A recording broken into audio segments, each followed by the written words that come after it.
Namaste, I'm representing from Nepal and we are ECDC, Early Childhood Development Center. And when you see this picture, can you imagine what is this picture? A ghost chasing from a window. Actually, this is not a house and this is a cell where if any parents are caught by the police or if the parents are sent to the prison, then the children also has to go to the prison because nobody is there to look after the prison.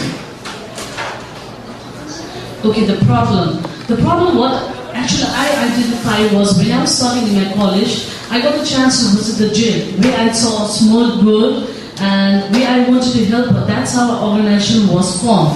And the problem was like, we could see many children being found in the prison where there are no any other access. And like the mother also, they don't have any kind of income generating program also, and the parents also can't fulfill any basic needs for the children. And in the Kathmandu, we have 208 women living in the prison, whereas 40 children are living in the prison still now.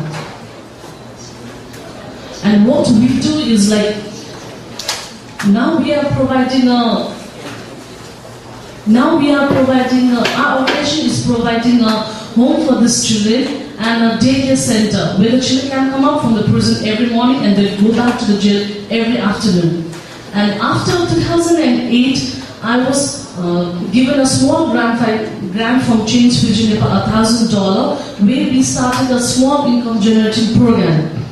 And which could help them, after they come out from the prison, they could sustain themselves. So we started doing a small income generating program where we produce a different kind of handicraft things. And now we are supporting 9 mothers from the prison, and some of them have come out from the prison also. And the children we are supporting is now 45 children. They are living out from the prison. The age is from 3 to 16 years old. The innovation of our program is like everyone has the innovation, whereas we are also an innovation program.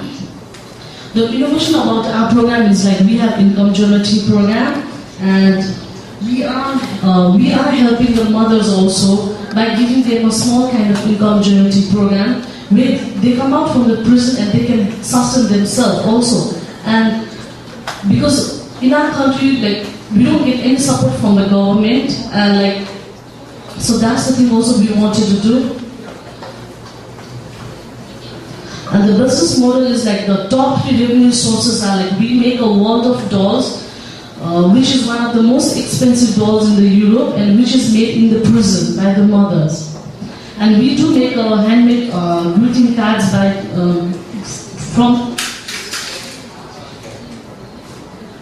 from the children, and we can see these cards are when the children are free time, they make this card and we produce by scanning, we produce this card. And we have we do sell our product to internationals and domestic market.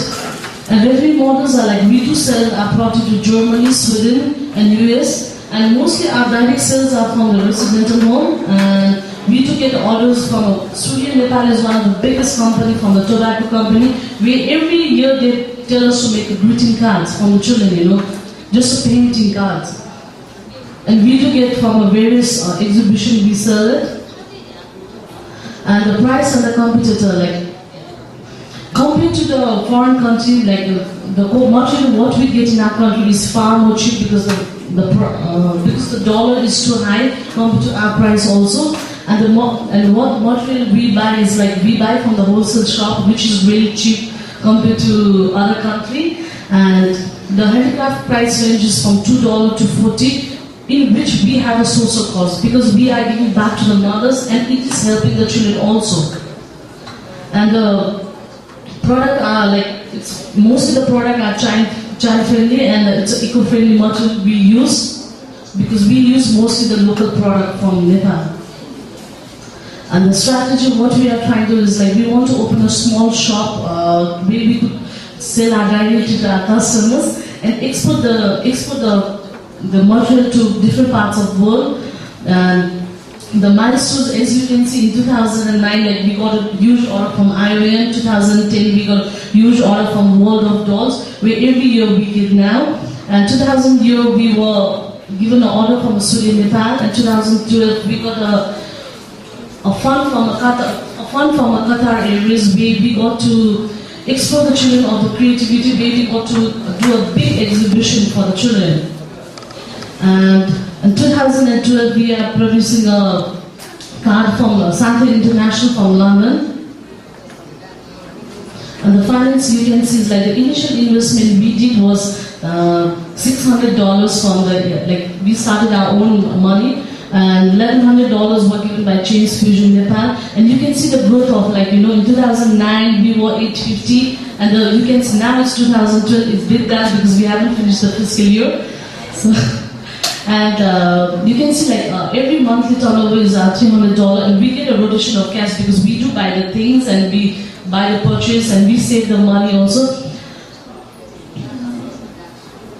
And we have paid back the loan from Chains Fusion Nepal also. And the children, whoever comes to our place, they all have an account for saving account for the future. So every day we save 10 cents from per child, and almost we have saved $1,600 for the children.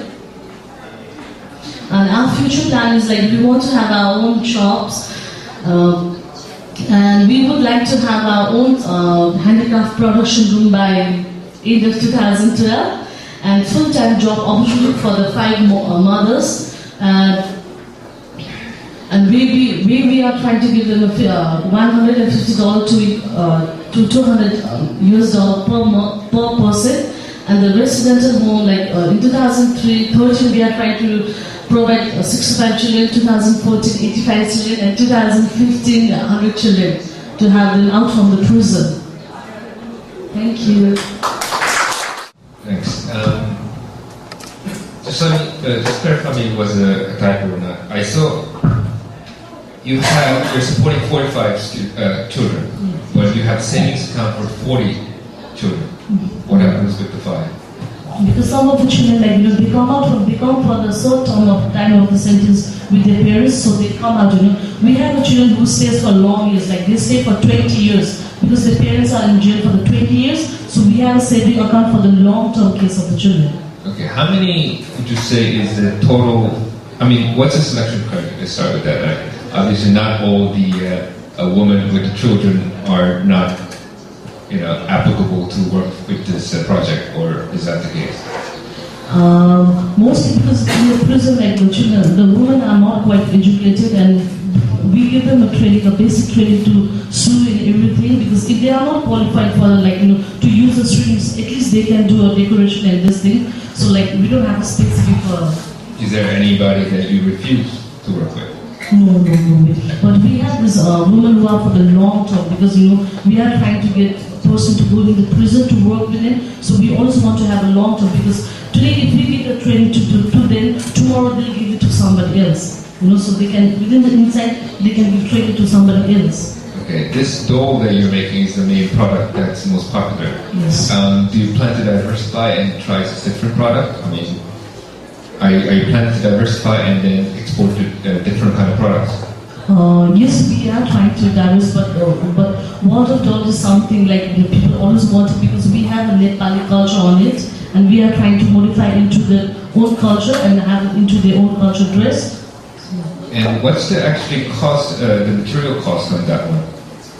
The material cost on that, it depends upon, because now the prices are all very, very high. So I think the price would be 1,500 rupees, around $15. And that's the material cost? Material cost plus making charge also. Okay, so the labor as well. Yeah. And but what is the material cost? I was wondering. Material cost will be around 7. Okay, so because we buy a huge amount of the quantity of the raw material. So because to make that doll, it takes 10 hours. To make one doll, it takes 10 hours. And the labor cost, the salary, the pay that you give to the mothers, is that competitive compared to the market? Yes. Because they are in the prison and we are giving them a huge order. So they are sitting in the prison and they're making the things. They can feel, because they are giving back to the children also. Because if they make the material to us, then they are giving back to the children also. Okay. And how many sales channels do you have? Country? Yeah, the country and international. I mean, especially for international because your big chunk of it is international. I think we have 5. 5. We have 5. And how are they divided? What's the percentage division? The percent division, I think mostly the high rate would be in Sweden because that doll was even ordered by a Sweden. So I would prefer 50% from the Sweden and 30% from our museum. We sell our product in the museum, also the dolls we sell in the museum, and 20% from the ECDC home. Okay. And what is the biggest challenge that you have right now? The biggest challenge right now, what we are facing is because due to the political situation, we can't get into the jail. So it's a biggest challenge for us to go inside the jail and give a training to them. If you want to get any orders, it's a big challenge for us. How do you mitigate it? How do you go to solve to minimize the challenges? I think we have to wait. We can't go on a government holiday, but we wait for the day, like, to Monday to Friday, we wait for and negotiate with the government and work. How many people are managing the overall operation? Overall operations manager is 7. 7. And the staff is that, wait? 7 is the total staff. Total staff. And in future going forward, you have, 3 major channels to sell. Which one has the biggest promise and which one, how do you intend to grow them? I think the biggest promise is World of Dolls. Okay. To sell. And, and what are you doing to increase that sale? To increase that sale, like we want to have an investment on to make this thing, to buy this material. Excuse me? I think we want to have a reinvestment on the World of Dolls. And yeah, but I mean, what's the investment going to be used for? I mean, obviously, I think World of Dolls, I mean, the biggest market is international, right? So you should be focusing on getting additional channels, sales channel international. Sales channels, as well as buying the machine, because in the jail we just have 2 machines, and we want to buy more 5 machines, and to get more raw material to produce the things. You talk about machines. Is that your main thing that's kind of preventing you from expanding? What's the bottleneck in the expanding the production? Is it the number of mothers that you need, or is it the machines? I think the machines we need. The machine, because the number of mothers, because we have the mothers in the prison, they are not doing anything because we need a machine to use. And how's your rejection rate? The quality rejection rate? No, I think now we don't have the quality rejections. I think the quality is very high quality. Okay, thank you. Thank you. Thank you. Thank you, Mrs. Bashir.